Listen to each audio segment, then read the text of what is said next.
dan juga Mas Fadli. Pertama kali saya dengar Padi Reborn atau rujukan lagi, kembali lagi, Reunited tahun 2017. Pikiran saya begini, kenapa mau ya? Di umur yang seperti sekarang harus kembali mengangkat kejayaan Padi yang sudah rentangnya berapa kira-kira? 7 tahun kosong, 6 tahun kosong. 6 tahun kosong, tapi masa kejayaannya kan pada saat tahun 2000 awal gitu kan. Itu kan pasti saya bayangkan berat sekali. Nah pertanyaan saya, kenapa mau? Kenapa harus Padi lagi? Sebenarnya pertanyaannya bukan itu. Sebenarnya pertanyaan adalah kenapa mau vakum? Kenapa mau vakum dulu? Nah kan gini, saya dengar ada yang mau solo Mas. Ada yang mau solo. Nggak ada itu sebenarnya. Nggak ada. Sebenarnya nggak ada. Jadi memang nggak ada pikiran untuk solo, nggak ada. Nggak ada pikiran untuk solo dulu. Oke, kita ya kita flashback dulu. Ya, kalau gitu boleh nggak apa-apa, kita flashback dulu. Berarti tahun 2011 pada saat vakum. Iya. Kalau yang saya tahu, ini kan berempat kan masih sama, tapi Mas Piunya yang kemudian berpisah. Ya. Bener nggak berarti kalau gitu? Mas Piunya memilih untuk berpisah? Sebenarnya sih bukan seperti itu ya. Jadi vakum itu adalah sebuah kesepakatan kita karena kita nggak menemukan titik temu. Nggak menemukan titik temu kita untuk bisa berjalan lagi bersama-sama seperti tahun-tahun sebelumnya. Dalam hal berbagai macam aspek ya, maksudnya berbagai macam point of view, baik dari sisi musik juga. Kita pada saat kita mau ngerjakan album ke-6 sebenarnya, tapi juga nggak selesai. Karena kita baru ada 3 atau 4 lagu yang kita kerjakan, tapi nggak bisa. Ada tuntutan-tuntutan lain yang akhirnya membuat kita nggak bisa selesaikan itu. Terus lalu yang kedua adalah emotionally kita sama-sama pada saat itu benar-benar meninggi semua. Jadi ada yang pengen berkeras hati untuk melakukan ini, yang satu pengen seperti ini dan nggak ketemu. Dan akhirnya kita sepakat.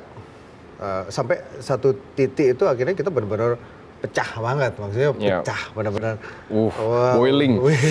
Udah bukan boiling lagi, udah meledak gitu. Meledak. Iya. Terus akhirnya ada yang sebagai orang di luar kita yang akhirnya yang bisa meredam itu semua, dan akhirnya kita sepakat untuk vakum aja. Di luar kita siapa manajer? Ya sekarang yang jadi manajer kita. Jadi manajer, oke. Namanya siapa berarti? Albert Iya kan? Nah dia juga orang yang tokoh yang juga sentral dalam merujukan lagi. Tapi kita masih di sana dulu, kita masih di tahun 2011. Nah setelah itu kan kalau misalnya memang vakum, tapi kenapa kemudian Mas Fadli sama yang lain berempat bikin grup lagi? Enggak sih, jadi sebenarnya kalau waktu itu saya sempat jalan ya, saya sama Maher Zain, mulai banyak bikin single bareng-bareng, kolaborasi sih banyak. Sama Rindra juga bikin album anak-anak. Dan di tahun 2012 ya, 12 waktu itu memang saya udah ada rencana diajak sama Stefan Santoso untuk bikin proyeknya dia. Cuman waktu itu memang teman-teman yang lain juga mau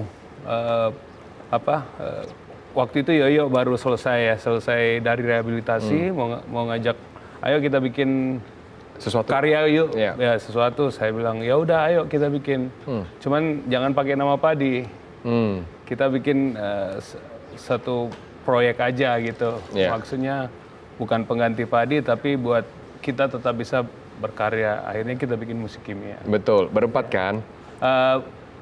Sebenarnya yang main bertiga. Iya, bertiga. Jadi 3 personil Padi, 1 manajer, Ari jadi manajer. Mas Ari manajernya. Ini koreksi kalau saya salah ya Mas ya. Tapi ini pandangan publik gitu kan. Pandangan publik ada melihat ini tadinya berlima, satunya juga nggak diajak gitu kan. Berarti ini ada apa gitu kan? Ada apa pada saat itu kan? Kita ngomong sekarang nggak apa-apa kan? Kan waktu itu kan nggak ketemu lagi sama-sama. Kalau dipaksakan untuk jalan pasti nggak ada feel-nya. Sama-sama tinggi. Jadi segitu tense Mas ya? Iya. 13 tahun kita sama-sama nggak ada berhentinya. Jadi kita jalan dan kebayang kalau tiap hari ketemu ya. Tiap hari ketemu dan macam-macam faktor yang ada di luar sampai kita kena ke mentalitas kita masing-masing gitu. Apa star syndrome pada saat itu? Macam-macam.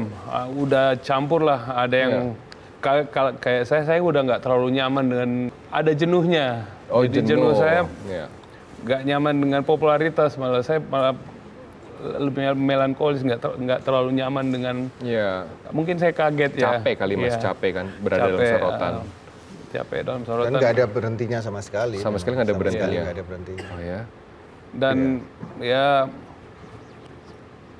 walaupun waktu itu kita rapat dan kita putuskan sama-sama vakum, walaupun ada yang nggak setuju, ada yang setuju, tapi itu benar-benar kesepakatan kita untuk vakum. Tapi vakumnya nggak sepanjang itu. Termasuk benar 7 bulan kan maunya vakum. 6 bulan. 6 bulan kan. Mas Fadli termasuk yang setuju vakum waktu itu? Nggak setuju. Nggak setuju. Mas Piyu? Saya setuju. Setuju vakum. Memang, Oke. karena saya melihat memang udah nggak sehat. Iya benar. Jadi Take a break. saya sampai ada satu masa gitu ya. Iya. Saya pas waktu itu saya ingat banget kita lagi syuting video klip Sahabat Selamanya itu. Saya sampai nunggu sampai semua pada datang semua saya baru masuk. Jadi maksudnya nggak nyaman kalau nggak nyaman karena udah nggak nyaman berinteraksi. berinteraksi dengan teman-teman yang lain. atau ada teman-teman lakukan kesalahan tapi mereka nggak tahu mereka salah tapi Mas Piyu tuh mengena banget. Apa ya sebenarnya ya mungkin ya karena itu tadi yang seperti saya bilang ada keinginan kekerasan hati yang akhirnya nggak bisa ketemu di situ.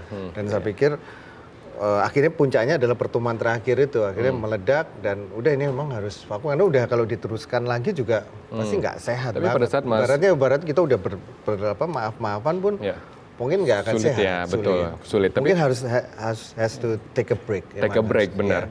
Saya paham psikologisnya pada saat itu. Tapi pada saat kemudian teman-teman buat musik kimia, sakit hati nggak? Wah berempat jalan tanpa gua gitu. Enggak lah. Enggak sih, karena saya juga udah Ya sibuk. duluan bikin album kok.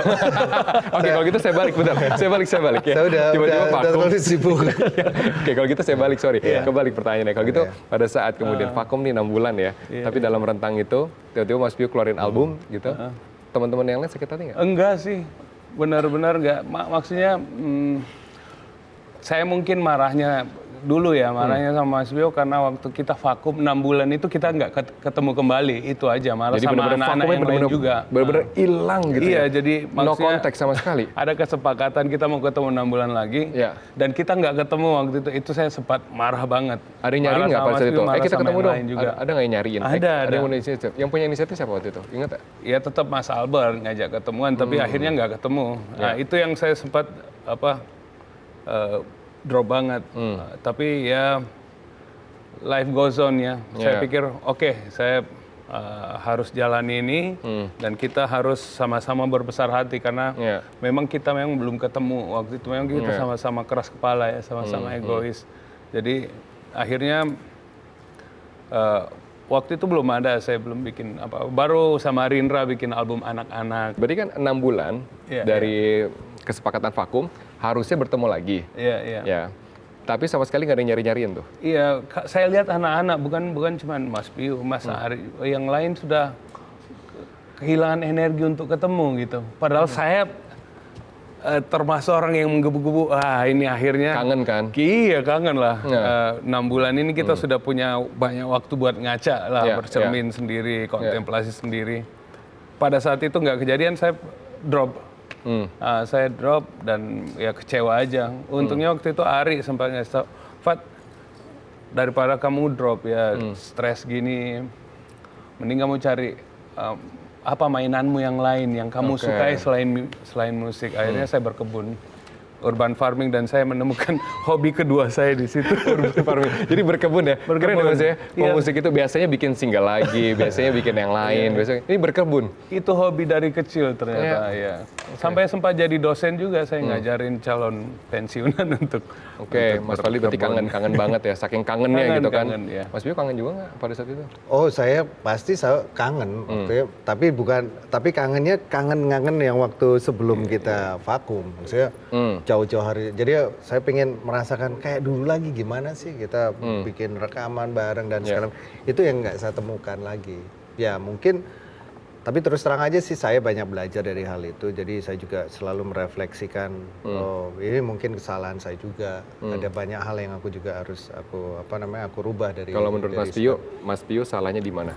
Salahnya saya selalu memaksakan kehendak aja sih, mungkin ya. Saya rasa sih. Jadi terus habis itu juga saya selalu berusaha untuk lari terus. Jadi saya memang orangnya nggak bisa diem. Face-facing, iya. Dari yang sekarang ini saya mungkin 2 atau 3 kali lipat energinya lebih daripada sekarang. Dulu pokoknya saya pengen berkarya aja, habis ini bikin album lagi dan nah kalau Fadli itu dia modelnya dia mau pengen semuanya tuh enjoy. Enggak, benar-benar begitu satu itu benar-benar harus benar-benar struck banget. Kalau saya lebih mikirnya ada industrinya. Jadi yang penting keluar dulu, dihajar dulu, plek. Habis itu nanti biar market yang akan menentukan. Itu satu, karena saya pemikiran. Lalu yang kedua, saya pikir kita punya toolsnya kok. Ibaratnya saya seperti itu. Jadi contohnya, saya pikir itu berhasil adalah seperti ketika di album ketiga. Album ketiga itu kenapa kita berani bereksperimen itu karena menurut pemikiran saya, karena kita udah punya market yang jelas. Betul. Pada saat itu kita benar-benar lagi on demand banget. Selalu yang kedua adalah kita udah diikat kontrak sama sponsor untuk tour 1 tahun ke depan. Betul. Jadi buat kita mau bikin album apapun sebenarnya aman. Hajar. Kurang lebih aman lah ya. Iya, jadi buat kita pada saat, jadi saya kadang pemikiran-pemikiran itu yang mungkin saya pikir simpan sendiri dan tidak saya share ke teman-teman yang lain bahwa sebenarnya itu untuk ibaratnya diajar aja nggak apa-apa asal gini. Nah, saya paham sih, maksudnya saya paham jadi pemikiran benturan Mas saya Tio. sama Fadi sebenarnya lebih ke arah situ. Sebenarnya lebih kepada cara ya. Pengen gerak cepat. Tujuannya mah sama kan dua-duanya kan? Sama. Tujuannya pasti kalau sama mau kan? ditanya dibelah dua-dua dadanya, kalau cintanya sama Padi sama. Sama Padi benar dan juga Cuman caranya beda.